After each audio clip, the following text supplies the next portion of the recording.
My association with the Brahma Kumari Association goes back almost 27 years. In fact, way back in 1984-85, when we were in Senegal, in West Africa, one of those places where any Indian who visits the country, particularly if he happens to be a vegetarian, had to come to my house because there was no other place. So since then, my association has been with them, and practically in every country we have been associated with them. And more importantly, on the day of Raksha Bandhan, I don't know how many years, but practically most of the years, they have always come, visited us, and they have tied Rakhi. So I think it is one of those associations which we may not meet regularly, we may not do too many things, but this is a highly resilient, very close bond that I have always had. And when I was ambassador in South Korea between 2005 to 8, we had the pleasure of meeting Dadi Janki ji, who visited there, and now she is what, 96, 97 years of age. I wouldn't say 97 years old, but 97 years of age. But even now she is moving everywhere, traveling and meeting people and inspiring people.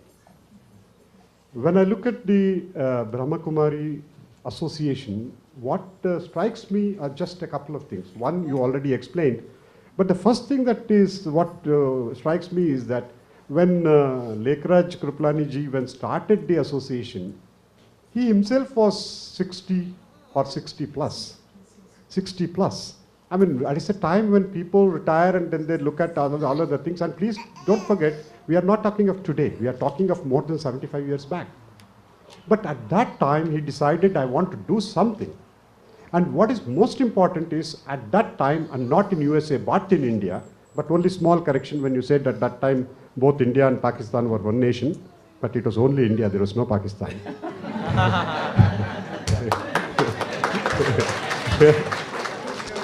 But at that time, to start something with such an inspiration, and more importantly, to choose a selected group of women and hand over that responsibility and see that they can take it.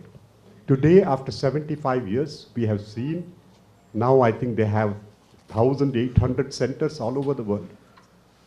And the most important thing is, wherever they are only spreading peace, harmony, and positive energy.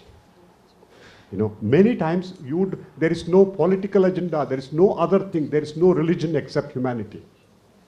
Basically, wherever they go, they are spreading goodwill, positive thinking, and mainly they are trying to awaken what is within you, what you can do. You know, that is what attracts us all the time. And also added to that, all the stress relief and so many other things. You know, somebody told me once that, you know, what you are, what kind of a human being you are, is just the fight within two wolves within you.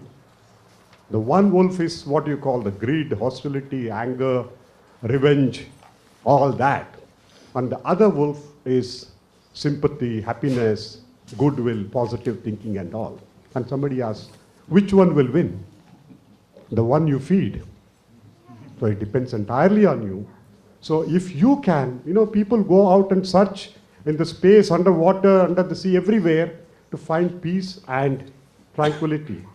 But the important thing that one has to realize is that lies within you. I mean, if you don't explore yourself, and if you are not trying to reach out and try to see what it is, then what an amount of money, wherever you go, you cannot find peace. And in this, I think Brahma Kumari Association has been doing a wonderful job. And I'm honored to be here today. I've been invited to be sharing this with so many people, distinguished people, all of you here. Thank you so much. And then we wish not only them, but when we wish them, we are wishing ourselves that with such associations, we can only see peace, prosperity, and positive goodwill in the whole world. Thank you so much.